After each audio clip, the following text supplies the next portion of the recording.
हे पहिल्यांदाच उचललेलं पाऊल आहे. आता एवढ्या देशात जर हा विषय चालू आहे योगाच्या क्षेत्रामध्ये, तर त्या गावाने पुढच्या महिन्यात काहीतरी वेगळीच कामगिरी करायला पाहिजे. त्याच्या पुढच्या महिन्यात एक वर्षभरात तुम्ही बघितलं तर आज डेव्हलप व्हायला पाहिजे.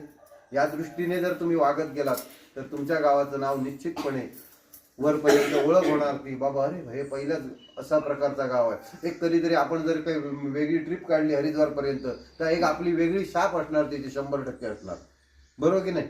या प्रकारे जर आपलं काम झालं जे अजूनपर्यंत न भूतो न भविष्यती एवढ्या गावात तळागाळात कुठे जाऊन शिबिर लागेल मला माहित नाही. याच्या पुढे कधी होतील न होतील. मी कदाचित बोलताना बोललो होतो की तालुक्याच्या ठिकाणी याच्या पुढे 100% होतील, परंतु पुन्हा या गावात होईल शिबिर की नाही माहित नाही मला. रेग्युलर शिबिरं होतील, पण सहयोग शिक्षक शिबिरसाठी खूप मेहनत असते, सामान्य गोष्ट नाही आहे ती. आणि ते तुमच्या आता लक्षात आलं असणार. कितीतरी गोष्टी ज्या रेग्युलर वर्गात आमच्याकडे 2-2 वर्ष योग करतायत त्यांना ह्या गोष्टी मिळत नाहीत. जे या महिन्याभरात आपण शिकतोय ते तुम्हाला शिकवलंच जातं. आम्ही नाही, तो विषय वेगळा असतो, हा विषय वेगळा असतो. रेग्युलर वर्ग वेगळा असतो, परत मोटापाचा वर्ग वेगळा असतो, मेरुदंडाच्या वेगळ्या समस्या आहेत, होम हवनाचे वेगळे वर्ग असतात आमच्याकडे घेतले जात आहेत. होम हवन पद्धतशीरपणे का करायचे, कसे करायचे हे सगळं तुम्हाला डिटेलमध्ये शिकवणार होतं. आता या सगळ्या गोष्टी शिकल्यानंतर तुमची जबाबदारी आहे की हा वर्ग सांभाळायला मी सक्षम आहे. आता बांध्यातून आम्ही बाहेरून येतो ते नको, परंतु तुम्हाला मनापासून जर कोणाकोणाला वाटत असेल की हा वर्ग मी बंद पडायला देणार नाही आणि हा वर्ग मी कंटिन्यू चालू ठेवणार, असं कोणाकोणाला वाटतं तर 7 जणांपैकी त्यांनी आधी सांगायचंय. तुम्ही इथे येणार अजून मधून, ओके? आता मी खात्री एवढं देतोय की बांध्यातनं आम्ही येणार नाही असं नाही, परंतु एक ठराविक दिवसामध्ये आम्ही येऊ इकडे, कारण आता जिल्ह्याची जबाबदारी आहे. आणि त्याचबरोबर जिल्ह्यामध्ये ज्या वेळेस मी हाक मारणार त्यावेळेस कोण येणार. अरे वा, सगळेच येत आहेत, वा चांगली गोष्ट आहे. हे कशासाठी विचारून घेतोय आज मी तुम्हाला, कारण माझं पुढचं शेड्यूल फिक्स आहे. मी आज जर इथं थांबलोय, आज जर इथं तुमच्याकडे निरोप समारंभ घेतला तर उद्यापासूनचं माझं पाऊल हे वेगळंच असणार आहे.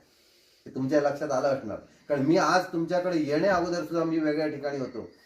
आज उद्यापासून माझा नवीन गाव, नवीन योग वर्ग, नवीन माणसं, सगळे समोर बसणारे माझ्यासाठी टोटल नवीन.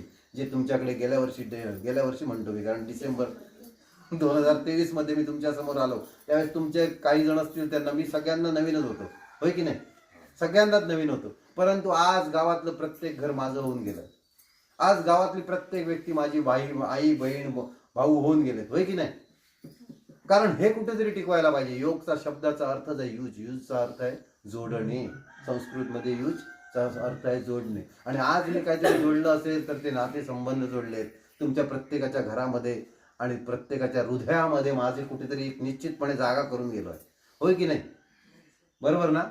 प्रत्येकाच्या हृदयामध्ये जी जागा असलेली आहे ती मला पाहिजे होती, ती मी आजपर्यंत गाठली. आता उद्यापासून माझं दुसरं गाव, दुसऱ्या ठिकाणी अनोळखी माणसं, माझ्यासाठी त्यांचा काहीही विषय नसणार, परंतु एवढी मात्र गॅरंटी असणार त्यांना असलेला प्रत्येक आजारापर्यंत मी जाणार, तळागाळापर्यंत जाणार. मी कुठेही गेलो, मी तुम्हाला त्या दिवशी अनुभव दिला.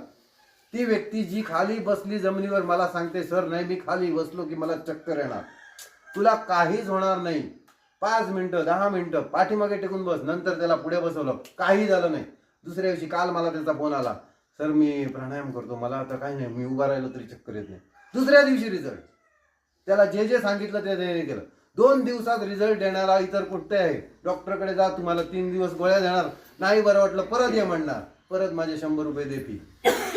रिझल्ट पाहिजे तर त्या प्रकारे पाऊल तुम्ही उचलू शकला पाहिजे. आता तुम्ही पाऊलच उचलला नाहीत तर बरं कसं वाटलं? योगाचा मार्ग हा असा आहे की तुम्हाला तो, मी बोलायला गेलो तर कधी थांबणार नाही, 1-2 तास सुद्धा बोलू शकतो, परंतु मी जे बोलतोय ते तुमच्या हृदयापर्यंत पोहोचणं गरजेचं आहे. तुमचं उचललेलं पाऊल कधी मागे यायचं नाहीये. तुम्ही आज फक्त एक योग शिक्षक बनलात, काही दिवसामध्ये पडवे माझगावातला व्यक्ती मला तालुका प्रभारी पाहिजे, काही दिवसामध्ये पडवे माझगावातला गावातला मला माणूस हा जिल्ह्याच्या पदावर पाहिजे. ह्या गोष्टी तुम्ही करून घ्यायच्या आहेत. आणि आता ज्या वेळेस पद तुमच्याकडे मिळतील, तालुका प्रभारी तुम्ही झाल्यानंतर काय जबाबदारी असणार? तालुक्यातील प्रत्येक गावापर्यंत मी योग घेऊन जाण्याची मनाची माझी वृत्ती पाहिजे, होय की चुकतंय? मी ओरसमध्ये 50 किलोमीटर दररोज जायचो, सामान्य गोष्ट आहे का? 50 किलोमीटर जाण्यासाठी मला उठावं लागते 3 वाजता. 3 वाजता उठून मी 4 वाजता घरातनं बाहेर पडायचो, 5 वाजता तिथं हजर, वर्ग झाल्यानंतर परत यायचो. गोवा फोंड्यात देखील जायचो, 3 वाजता मी घरातनंच बाहेर पडायचो, 5 वाजता तिथं हजर. असं जर काही काम केलं, मी काय तुम्हाला असं सांगणार नाही उद्यापासून तुम्हाला ओरसला जावा, नाही. तुम्ही सुरुवात करताना एक 4-8 दिवस स्वतः इथंच करायचे. त्यानंतर तुम्ही प्रत्येकाने काम करायचं. त्या मला फोटो पाहिजेत तुमचे. मी आज अमुक ठिकाणी वर्ग घेतला, हे 5 लोक आहेत, ओके, संपला विषय. आणि असं जर तळागाळातून तुम्ही काम केलं, तुमच्या गावातल्या लोकांना, आज फक्त इथं 15-20 जण येतात, 30 जण येतात. एक काही दिवसानंतर मी इथं आलो, त्या दिवशी मला इथं 100 लोक समोर पाहिजेत. ही जबाबदारी कोणाची असते? त्या सगळ्यांची आहे की नाही? फक्त योग साधकांची किंवा सहयोग शिक्षकांची नाही आहे. ही प्रत्येकाच्या गावातल्या प्रत्येक व्यक्तीची जबाबदारी आहे की इथं समोर आल्यानंतर सर बाबा आम्ही 100 लोक समोर तयार करू जे योग साधक म्हणून असतील. आणि हे जर तुमच्याकडून होत नसेल तर कुठेतरी फक्त सहयोग शिक्षक प्रशिक्षण घेऊन चुकीचं गोष्ट होणार आहे. बरोबर की नाही? प्रत्येक व्यक्तीपर्यंत योग पोहोचला पाहिजे. 450 लोकांपैकी फक्त 100 लोक समोर तुम्ही करू शकला पाहिजेत. आणि ही ताकद तुमच्या प्रत्येकामध्ये येणं गरजेचं आहे. एवढंच बोलून मी माझ्या वाणीला विराम देतो.